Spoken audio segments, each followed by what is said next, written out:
This is from Mondo Wise. Every accusation is a confession. Israel and the double lie of human shields.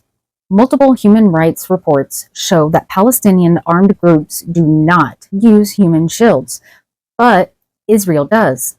Israel's false claims about Palestinian human shields are just attempts to justify its own targeting of civilians. I mean, I think it's fair to drink while reading this because it's just so. Yeah, it's depressing. Yeah. Among the most frequently deployed weapons in Israel's arsenal is the so-called human shields ruse. For decades now, Israel has systematically used this propaganda device as a trick to justify war crimes, to shift the blame for its crimes to others, to overcome the principle of distinction in humanitarian law, dehumanize Palestinian victims, and to arm its Western proxies and complicit media companies with ammunition to protect Israeli impunity. Free Palestine. But a chain of international investigations reveals two clear conclusions about these charges. First, Palestinian armed groups generally do not use human shields, and secondly, Israel does. Human shields is common parlance for a particular violation of international humanitarian and human rights law. It is strictly prohibited in all circumstances. As summarized by the authoritative commentary of the ICRC, it refers to the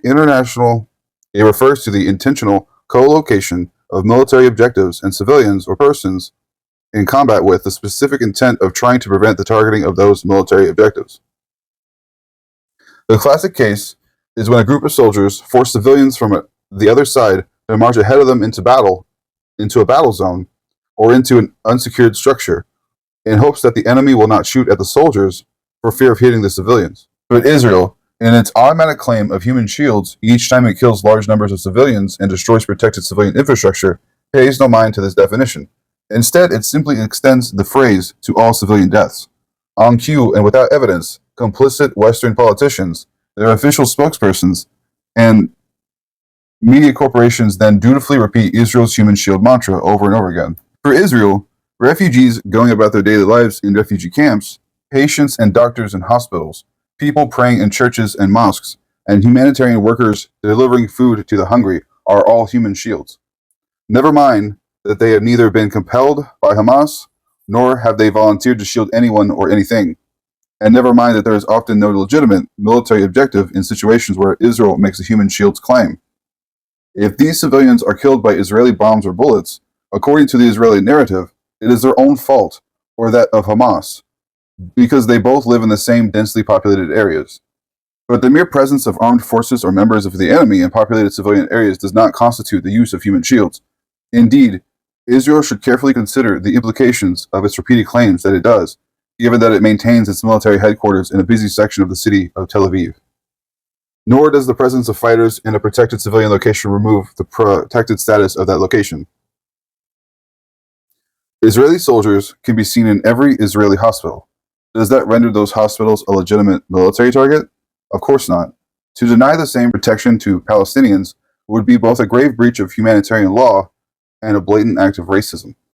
Needless to say, that is not how the concept of human shields works in international law.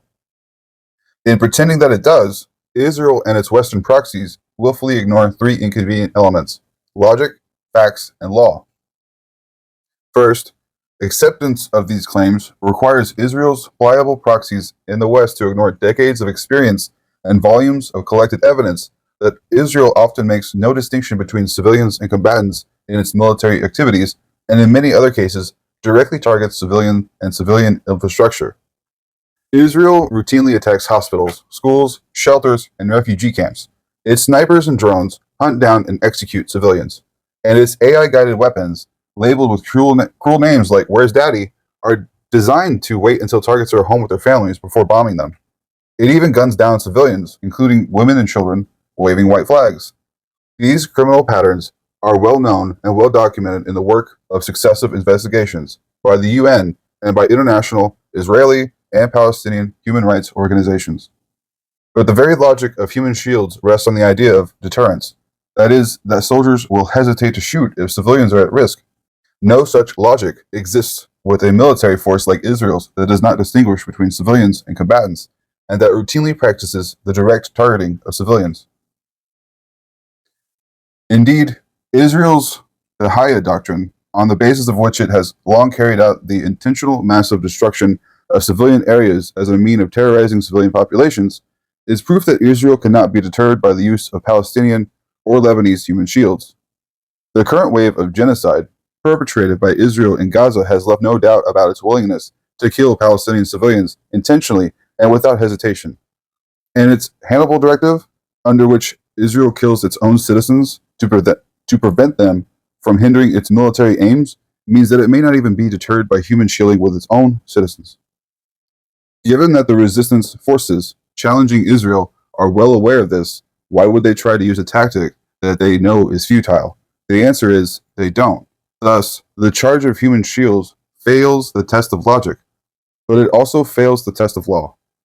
First, the situations in which Israel claims human shields are used do not qualify as cases of human shields under the international legal definition described above.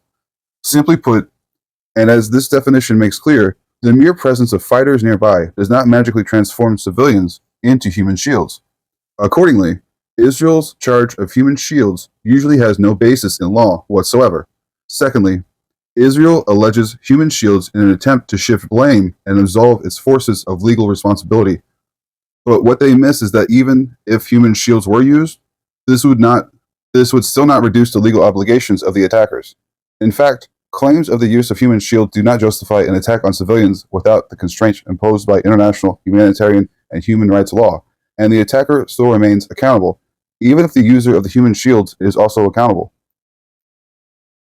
The attacker must still respect the principles of precaution, distinction, and proportionality to avoid harming non-combatants. In other words, the declaration of human shields is not a get-out-of-jail-free card under international law.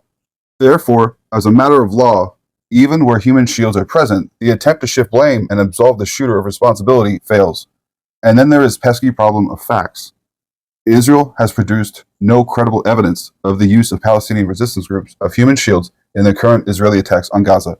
It relies instead on the uncritical, rote repetition of the charge by its Western sponsors and proxies and Israel-friendly media corporations. That is not to suggest that no Palestinian fighter has ever in history used human shields, but the charge that they do so regularly or systematically is a charge without evidence, and one regularly wielded not to hold violators to account, but rather as a justification for the commission of Israeli war crimes. At the same time, we have all seen the video footage of Israeli soldiers using Palestinians as human shields across Gaza and the West Bank.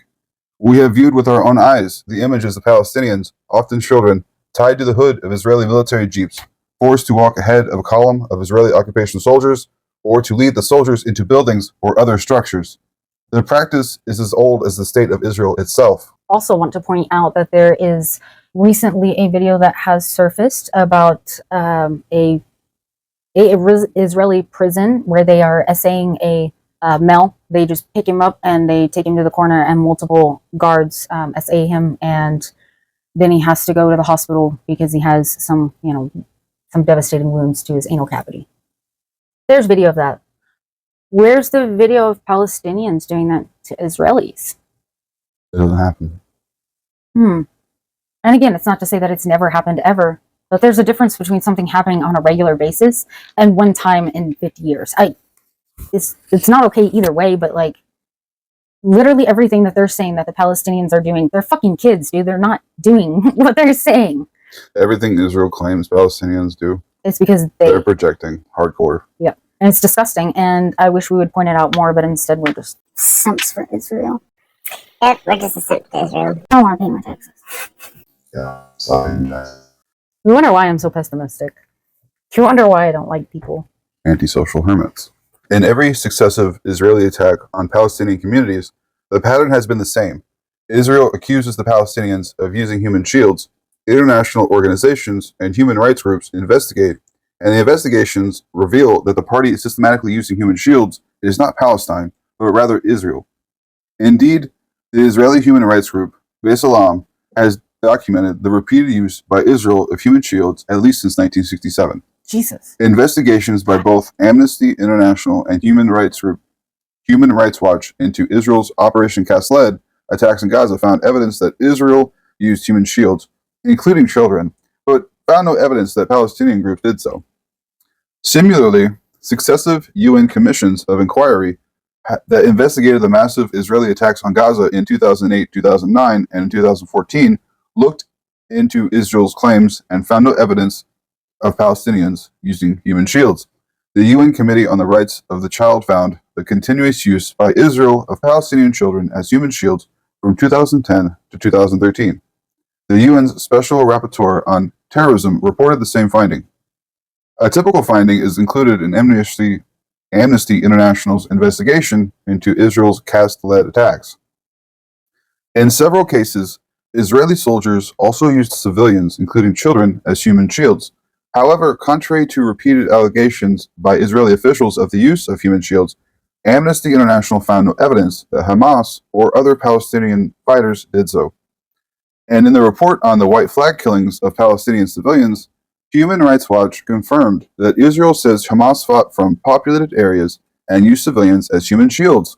That is, deliberately used civilians to deter attacks against Palestinian forces. Human Rights Watch found no evidence that the civilian victims in this investigation were used by Palestinian fighters as human shields. But the Israeli practice of using human shields is a matter of public knowledge inside Israel, having long been the subject of public debate. Israel soldiers, speaking to the Israeli organization Breaking the Silence, have themselves confessed to the widespread practice. It has been reported in Israeli media, most recently in an expose in Haaretz last month.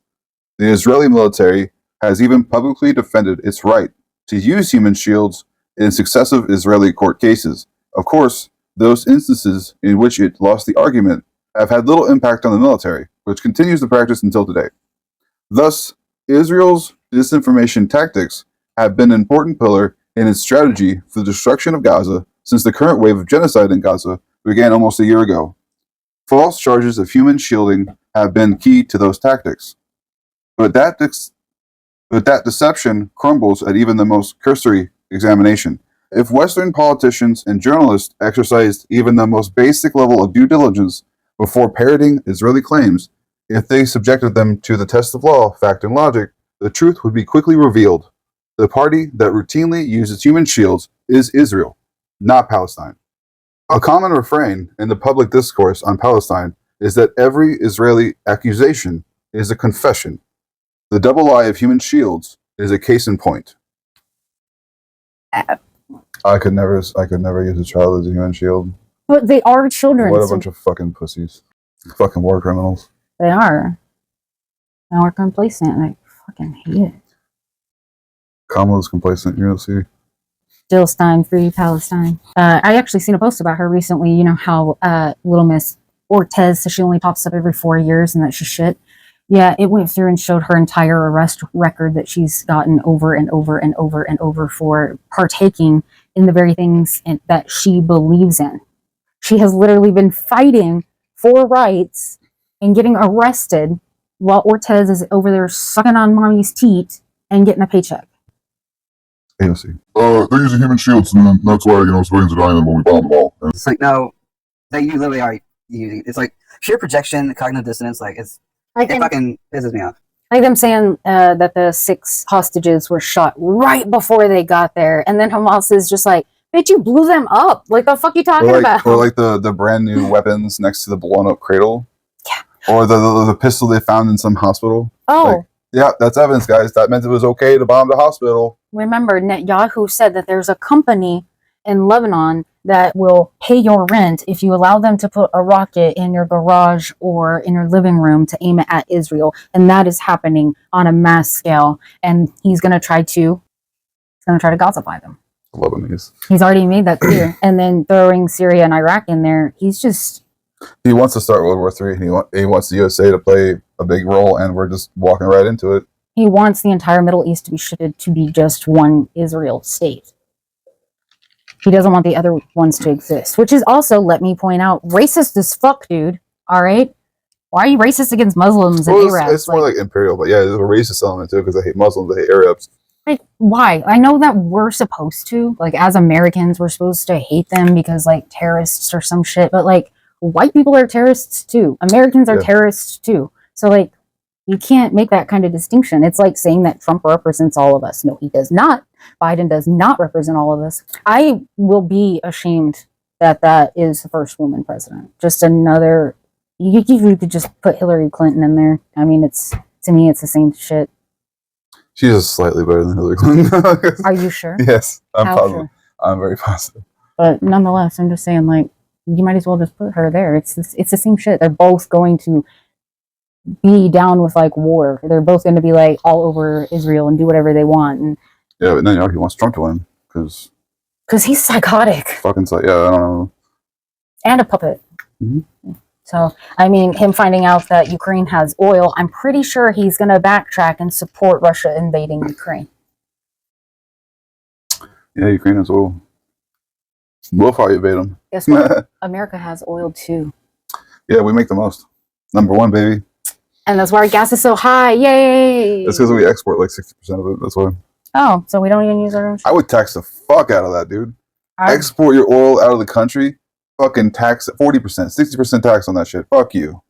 Especially, and you know, not to also mention that taxation, if you run your shit through a goddamn reservation, that taxation goes straight to the reservation. And you have to build your pipeline elsewhere. Internationalism, not nationalism. Einstein's based. This is from Reuters. Israel is not facing effective pressure, Greece says.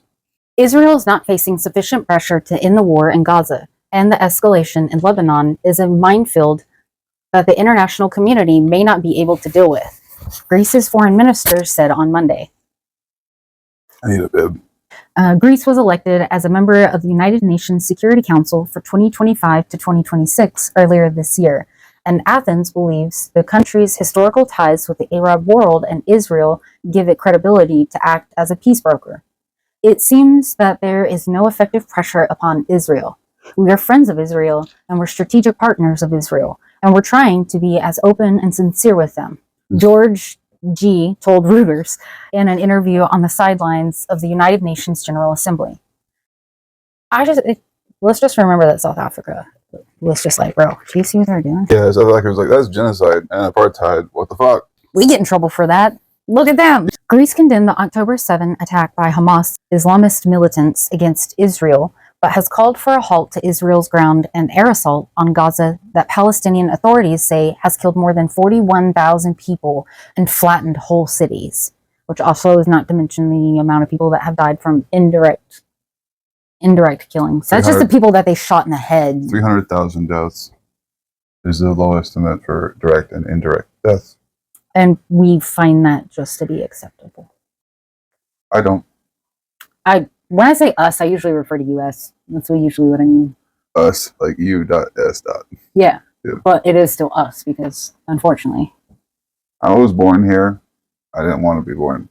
Like, literally, he was born dead. He just did not want to live. He was just like, oh, fuck this. Who's the president? Oh, fuck this. Wasn't it Clinton? Wait. I don't know how long ago. Reagan. Oh, yeah, definitely.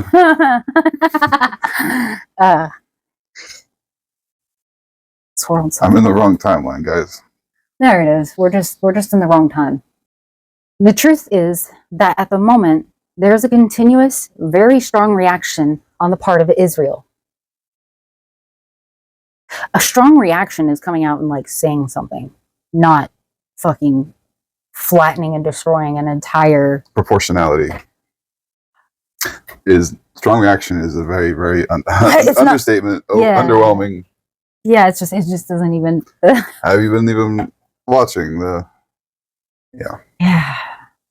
Strong reaction. Strong reaction. You mean a genocide. And starting multiple wars. Okay. That's a strong reaction. I'd like to have a strong reaction against Netanyahu. Just let me in the ring with him one round. I would just eat his face. Yeah, that was my first thought. That's what I would do. He doesn't need it. He's two-faced anyway. There's probably another one under there. That's just my next go-to now. If I'm in a fight, I'm just going to eat someone's face. I'm just imagining you biting his nose like in a cage type arena. You want your nose back? It's in my stomach.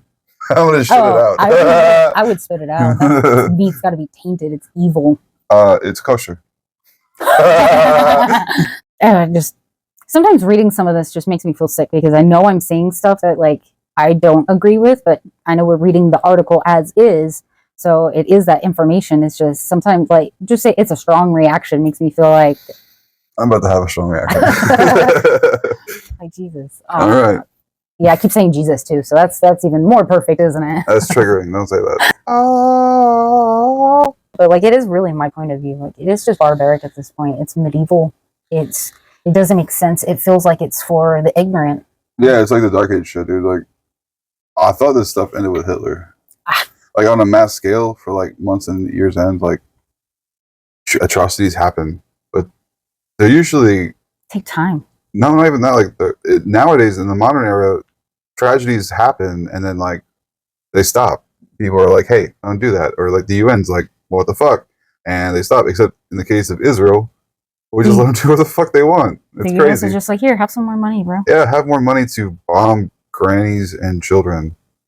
I can't remember who said it.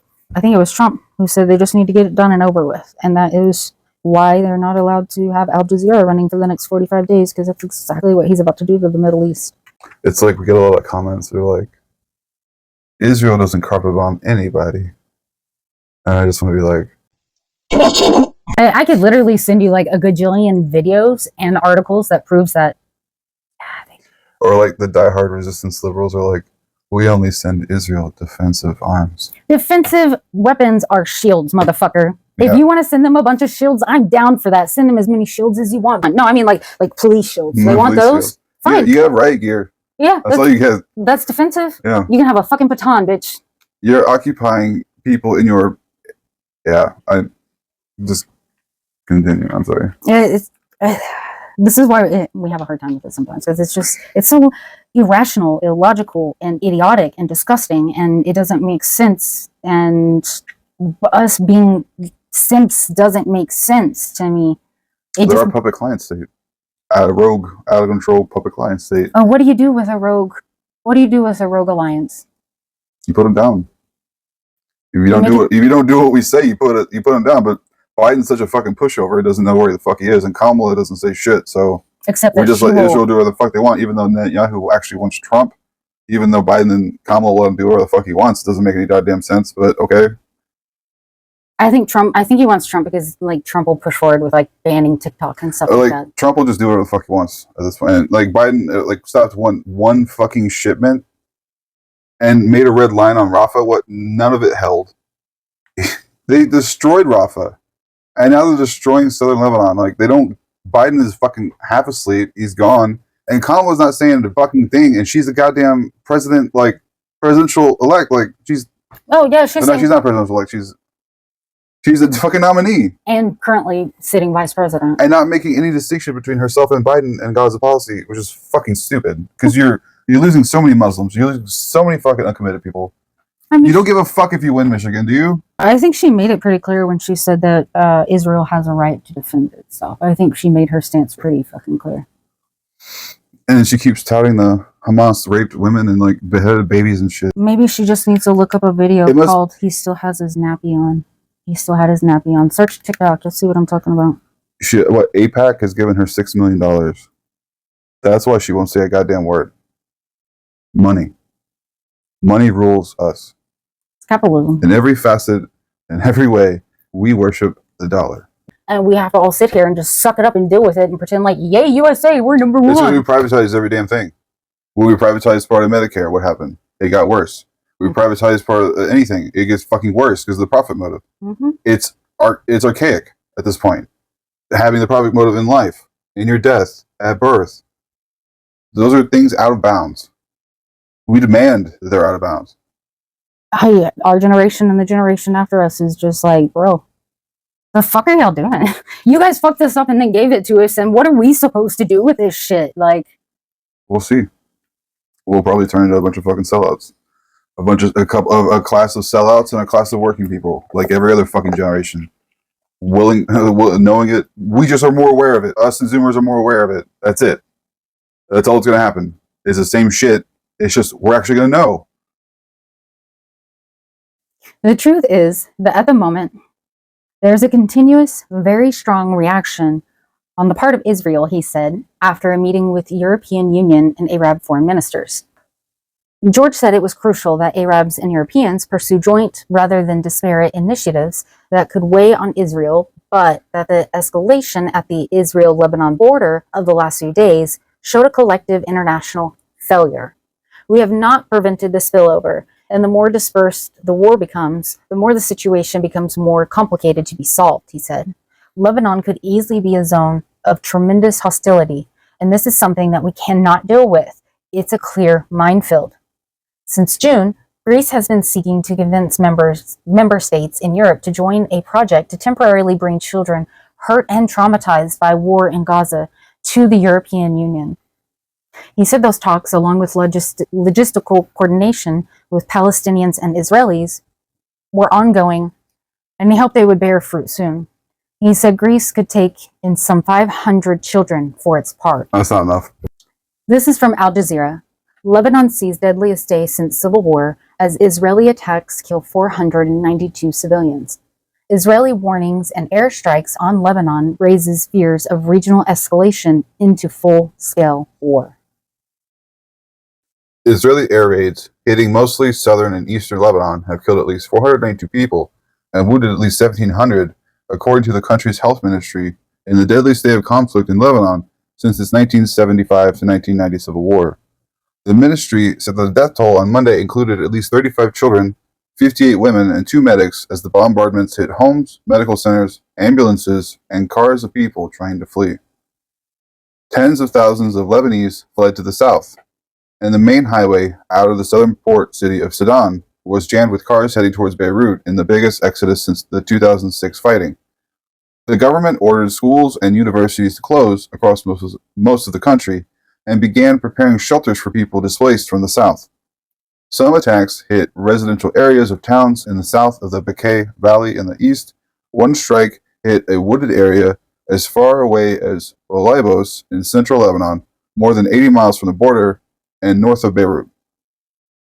The Israeli military also said it conducted a target strike in Beirut without offering immediate details. Israeli media reported that the target of the strike was senior military commander Ali Kariki, the head of the Southern Front, but Hezbollah said he is in good health and in a safe location. The Israeli army said it has struck more than 1,300 sites used by the Iran-backed armed group Hezbollah.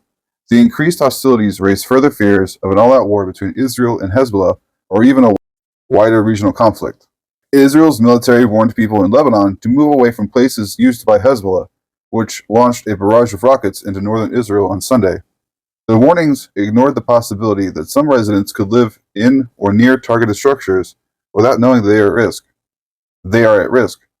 Many people who received warnings told Al Jazeera that they did not know where to go. I'll tell you right now, wherever Israel tells you to go, don't go there. Yeah. Don't go where they tell you to go. It's a fucking trap. They also wondered how they were supposed to know where Hezbollah has stored its weapons, Al Jazeera's Jabari said, reporting for Beirut. They don't share this information readily, so it's created a lot of confusion and a lot of anger. Jabari said people in Beirut are anxious about not only what is happening in the south, but about how close they are to actually being in a full-out war between Hezbollah and Israel. On Monday evening, the Israeli government announced a nationwide state of emergency until September 30th. The Israeli media outlet Haaretz said that under the declaration, the army is granted powers to issue instructions to the Israeli public, allowing it to ban gatherings, limit studies, and issue additional instructions required to save lives. The intensification of the fighting across the shared border, which has seen low-level skirmishes since Israel launched its war on Gaza in October, follows last week's explosions of pagers and walkie-talkies, which killed dozens of people in Lebanon. Early on Monday, Israeli army spokesperson Daniel Hagari said its forces conducted extensive strikes against Hezbollah posts after identifying attempts to fire rockets. Israeli Prime Minister Benjamin Netanyahu said on Monday after the strikes that Israel faced complicated days and called on Israelis to stay united as the campaign unfolded. I promised that we would change the security balance, the balance of power in the north. That is exactly what we are doing, he said in a message issued after a situational assessment at military headquarters in Tel Aviv. His government recently declared that it was shifting more focus to the fighting with Hezbollah in a bid to allow about 60,000 Israelis who evacuated from the border areas to return home. Asked by a reporter whether the army was planning a ground invasion into Lebanon, Hagari said, "We will do everything necessary to return the residents of the north to their homes safely." Lebanese media reported that people across the country, including Beirut in central Lebanon, have been receiving Israeli phone warnings telling them to evacuate. Lebanon's national news agency reported that citizens in Beirut and a number of areas are receiving landline telephone warning messages whose source is the Israeli enemy, asking them to quickly evacuate. Information Minister Zayed Makari's office in Beirut said it received a landline call featuring a recorded message that told it to evacuate the building to avoid an airstrike. The NNA labeled the phone warnings part of the psychological war that the enemy has adopted. De-escalation to escalation. Just say you have a small PP and get it over with.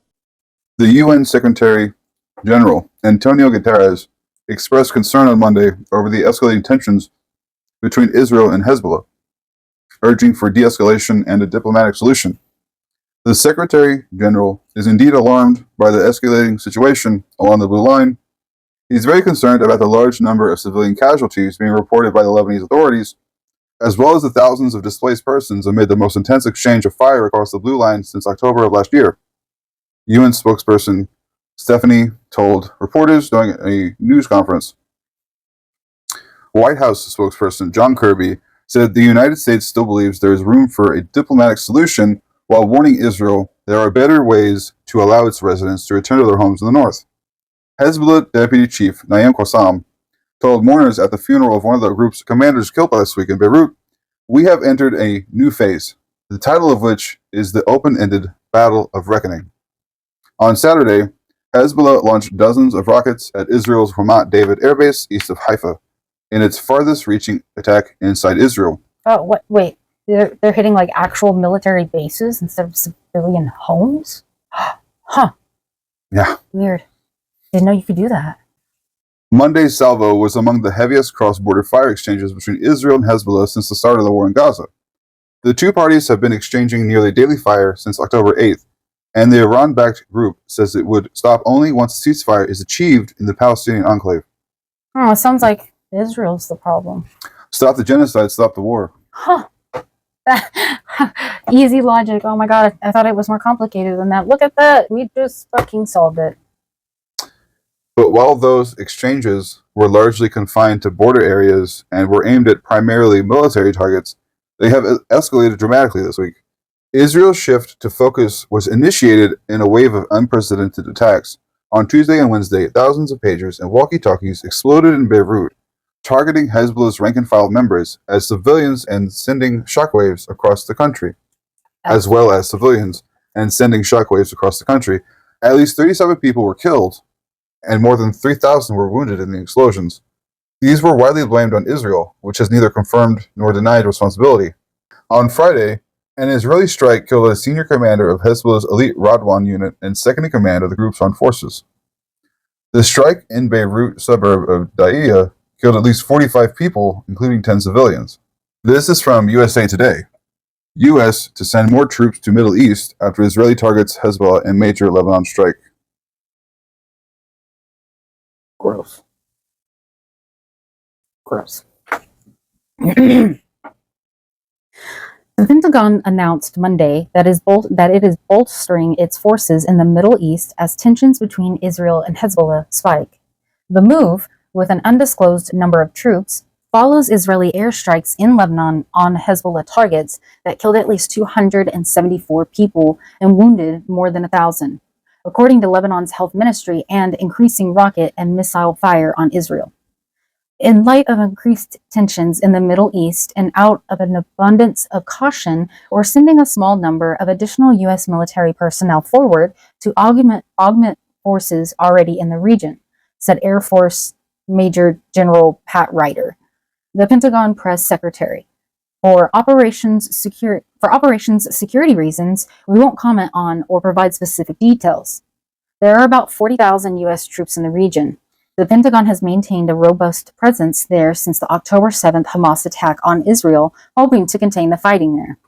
The new deployment was characterized as an insurance policy by a U.S. official who was not authorized to speak publicly.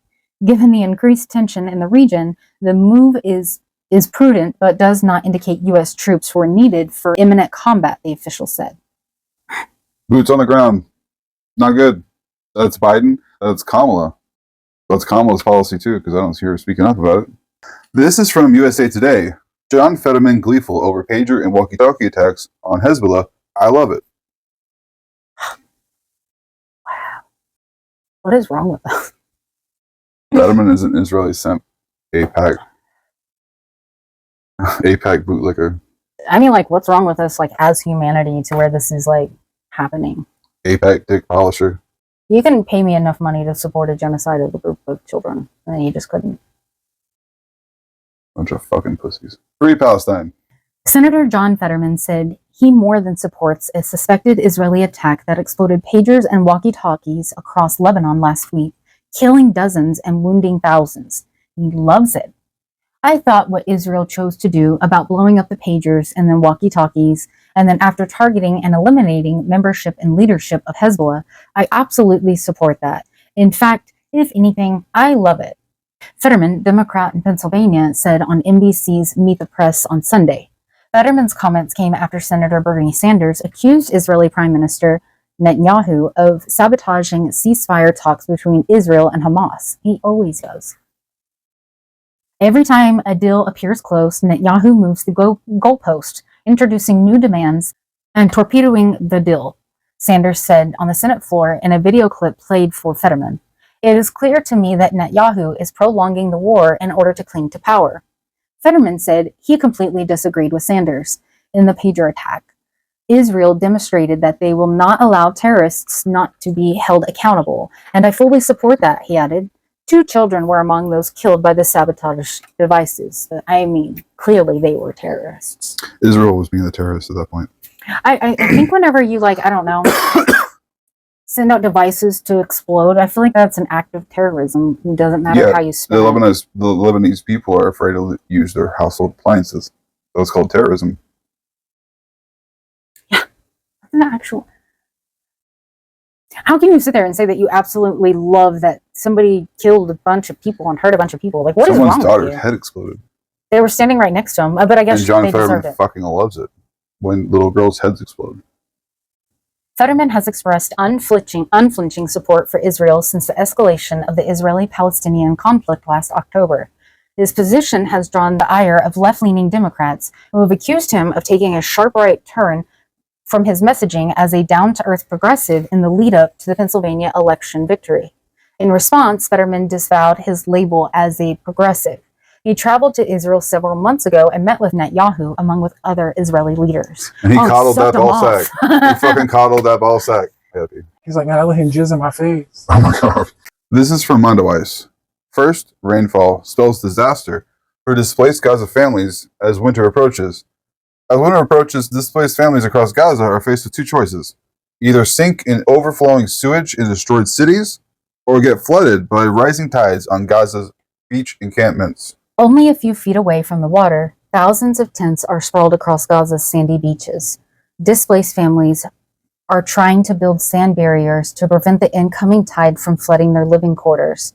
The ebb and flow of the tide has already cost several families their tents, who are now trying to pack up and find drier land. These were scenes that were taking place in Gaza last week, as Palestinians in the Strip experienced the first rainfall of the season. Last week's rain revealed the environmental and health disaster looming over the millions of displaced persons crowded in densely packed tent encampments or bombed out neighborhoods towards the center and north of Gaza, where hardly any infrastructure is left. Throughout its ongoing genocidal war, the Israeli army has destroyed 655,000 meters of sewage lines and 330,000 meters of water lines, according to Gaza's governmental media office. This means displaced families across Gaza will be faced with 2 choices during the incoming winter season, during which floods have become increasingly common: either sink in sewage water in Gaza's decimated urban landscape, or get swallowed up by the rising tide in the tent encampments by the sea. Ataya Abu Banan, 28, is a father to a 1-year-old daughter and lives in an encampment on the beach near Khan Yunis. His family's tent was flooded after rainstorms passed through Gaza last week, causing the tide to rise. He spent the entire night on September 15th standing in inches of seawater, his feet soaking wet while holding his daughter up to protect her from the water. The waves had damaged part of his tent and soaked his family's belongings, including their clothes and food. Like they already have. Like they have so much to lose in the first place. I know, to lose what you have left must be devastating. They have to stand all night holding your child, just trying to make sure that they won't get sick at the risk of knowing that you could. Just to have them bomb the next day? Yeah, it's pretty fucking bleak. In video testimony for Mondawais, Atea stands on the beach on a cloudy day and waits for his clothes to dry as he wears them. He tells Mondawais that his family doesn't have anywhere left to go. He and countless other families like his own arrived at the beach 2 months ago. Most of the people in Deir al-Balah had come in from the Khan Yunis and Rafah, the latest in a series of displacements since the start of the war nearly a year ago. I lost everything I have last night, he tells Mondawais. All I have are the clothes I'm wearing. In another video interview for Mondawais, Ilham Abu Amsha, a mother of 8, stands on the beach as thousands of tents stretch out in the background behind her. She says that during the previous night, the tide flooded her tent and dragged her children several meters away from her while they were sleeping. It was a very difficult night, she says. The waves were high and scary, and they flooded everybody's tents, and the winds were so very strong and violent, causing tearing in the tent's fabric. This is an unbearable situation, Ilham adds. Our safe shelters are dangerous. It's unbearable.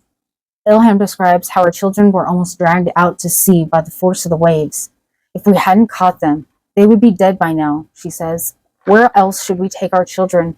Look at the waves. Do we stay here until they swallow us? Ilham is also concerned that with the coming winter, they will be caught between the sea and the cold.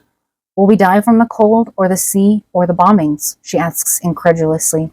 If winter comes and we're still here, we won't have a blanket to warm ourselves. We won't even have a piece of tarp to shield us from the rain.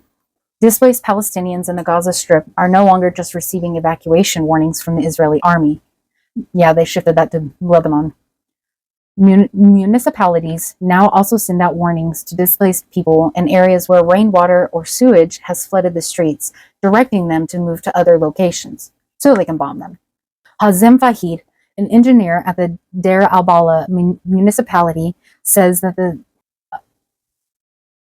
Sahin al-Baraka area housing thousands of displaced families had received an evacuation order from the municipality. Most of the rainwater flows into this part of Deir al-Balah now, but he tells Mondawais. And there is no drainage system to remove the water. This is the danger. If rain falls in large quantities, people will be in significant danger and their lives will be at risk. But he stresses that in some areas, people might actually be at risk of drowning from the expected severity of the floods. In the Sahin al-Baraka area, the water's levels can reach up to 2.5 meters. People will drown.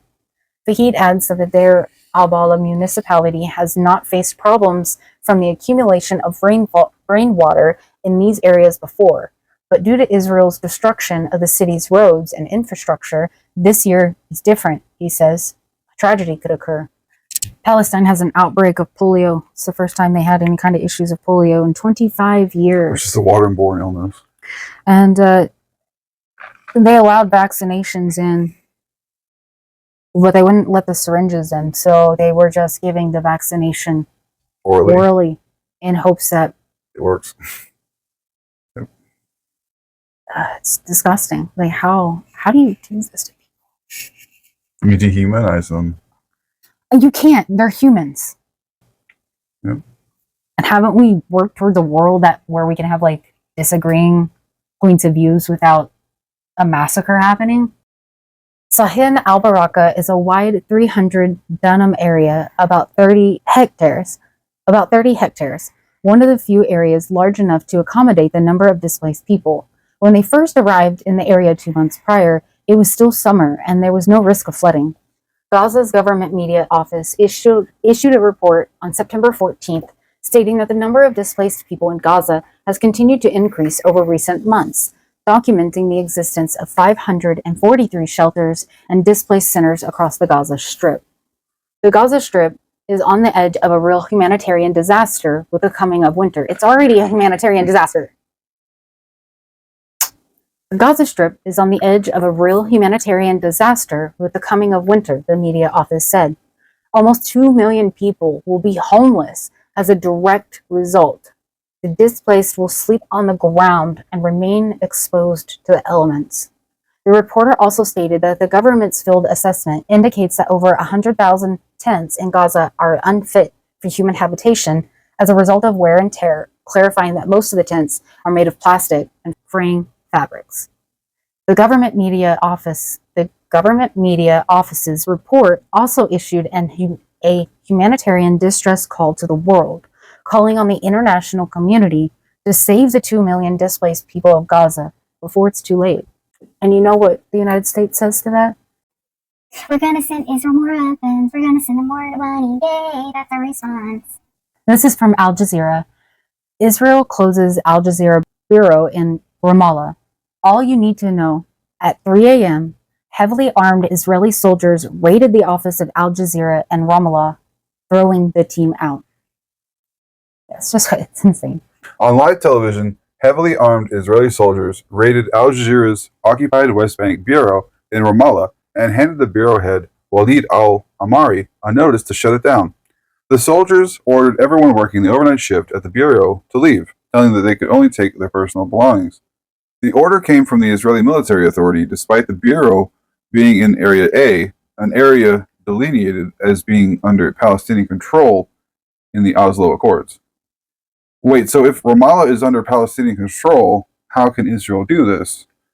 This is not the first time Israel has undertaken actions in the Oslo Accord-defined Area A, where Ramallah is and where the Palestinian Authority has its seat. 1 year ago, UN Special Coordinator for the Middle East Peace Process, Tor Wensland, reported that just between June and September last year, there had been many Palestinian casualties caused by Israeli operations in Area A. The other two areas in the occupied West Bank are Area B, which the PA also administers on paper, sharing security control with Israel. Area C is under complete Israeli control. Regardless of legal jurisdiction, Israel has acted with impunity across the occupied West Bank. Why did Israel raid the bureau?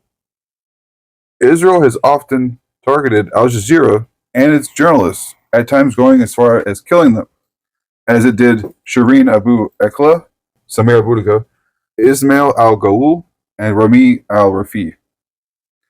This is very much in line with the policy of the State of Israel since 1948. To prevent real news about Palestinians or about what the State of Israel is doing to Palestinians, colonizing them and arresting them and torturing them, Rami Kouri, distinguished fellow at the American University in Beirut, told Al Jazeera, well, why did Israel do this? They need 45 days to carry out their genocide. The closure order accuses Al Jazeera of incitement and supporting terrorism. Kouri said Al Jazeera is the primary instrument for informing the world about Israel's violations in Palestinian territory. What did Israel do to the bureau? The entire team working in the bureau overnight was told to leave.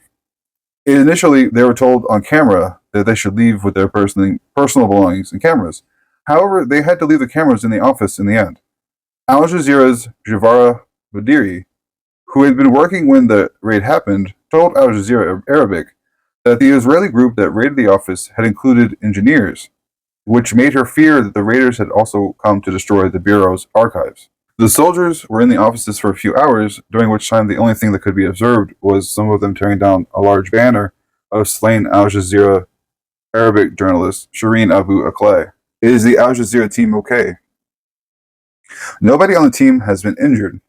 They spent hours standing on the street at a distance from their office building, unable to approach it or retrieve their cars. They were also, according to Al Jazeera Arabic's Boudiri, unable to move to cover the raid, as any member of the group who moved was threatened with Israeli weapons laser.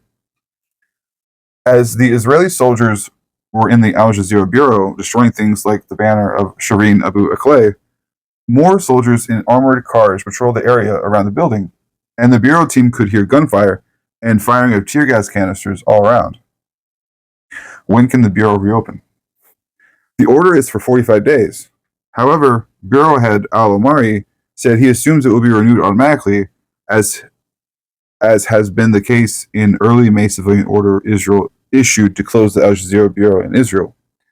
Al Jazeera's bureau in Israel was closed in May after the Israeli parliament passed what became known as the Al Jazeera Law, which allowed the government to shut down for 45 days at a time any foreign media that posed a threat to the state.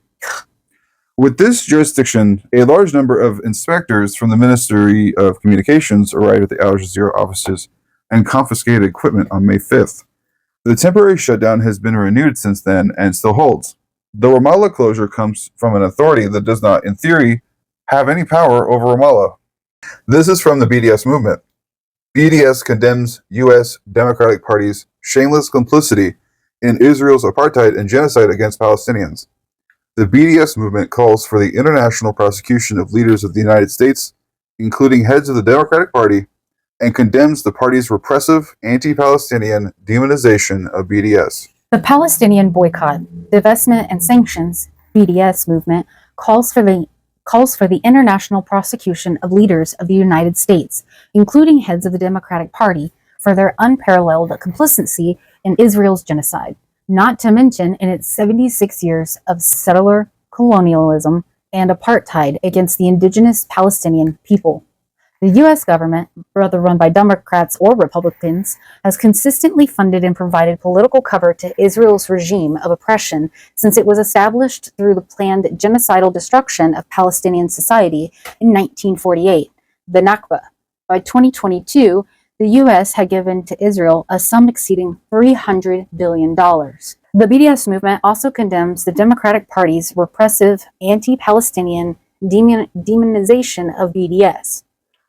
This repression aims at silencing authoritative and representative Palestinian voices and undermining the Palestine solidarity movement that is exponentially growing in the U.S., particularly among the younger generations, including the Jewish community. Led by the Biden-Harris administration, the Democratic Party establishment enthusiastically supports the continued arming of Israel, shielding it from accountability while it continues its live-streamed genocide of 2.3 million Palestinians in the occupied and besieged Gaza Strip. Leaders in both major parties in the U.S., which has fundamentally anti-democratic, oligarchic, and exponentially corrupt election system, are bought and paid for by various lobby groups, including the weapons lobby and the Israel lobby, as admitted today by mainstream figures in the U.S. media and academia. The Democratic Party has systematically resisted meaningful justice and reparations for indigenous nations and Black Americans following centuries of colonialism and enslavement.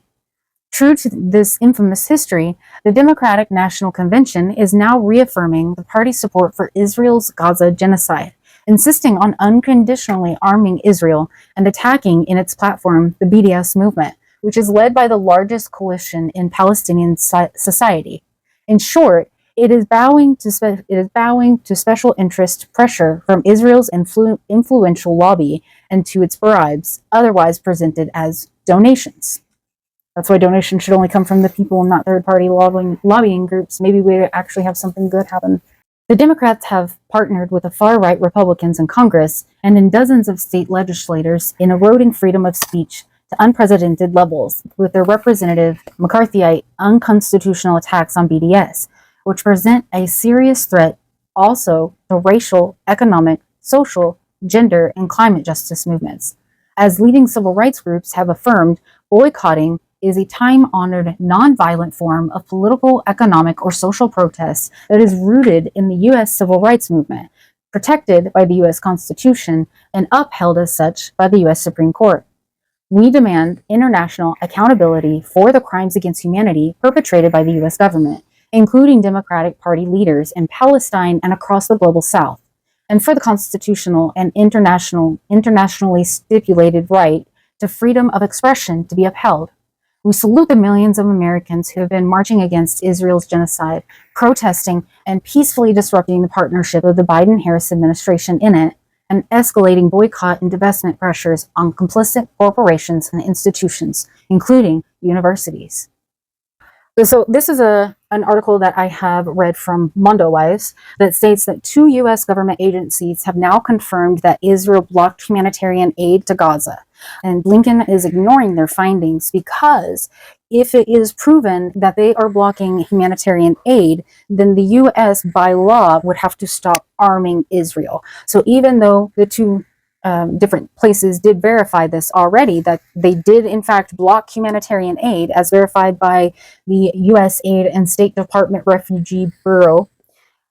So the Biden-Harris admits that they're complicit in the war crimes because they get that evidence put in front of them, and then they get Netanyahu telling them that, nah, it's not happening. It's not really happening. And they're just like, oh, he said it's not happening, so that's just the way we're going to take it. So it's like, what, at one point, there isn't enough flour on the other side of the border to feed 1.5 million Palestinians. Just mere 30 miles away from them. Yeah, 30 miles away from them. But the Israeli government's blocked its transferred as of starting in February, claiming it was designated for the UN's Palestinian branch, which they accused of having ties to Hamas. And therefore they think that they were right, and to block the humanitarian aid, and us, who wants to continue to fund a genocide, decided we'll take his word for it. That goes along with like the not wanting to fucking believe in facts. This is a 10-year-old Palestinian girl. Just to put things into perspective. What do you expect me to do? Fix it? I'm only 10. I can't even do anything in this sport. I just want to be a doctor or anything to help my people. I can't. I'm just a kid. I don't even know what to do. I get scared, but not really that much. I do anything for my people, but I don't know what to do. I'm just 10. I'm just 10. All of this, when I see it, I literally cry every day. Say to myself, why do we deserve this? What did we do to this? My family said they just hate us. They just don't like us because we are Muslims. Why does Muslim act for you like that? You see all of the kids around me? They're just kids. Why wouldn't you just send a missile to them and kill them? It's not fair. It's not fair. It's not fair.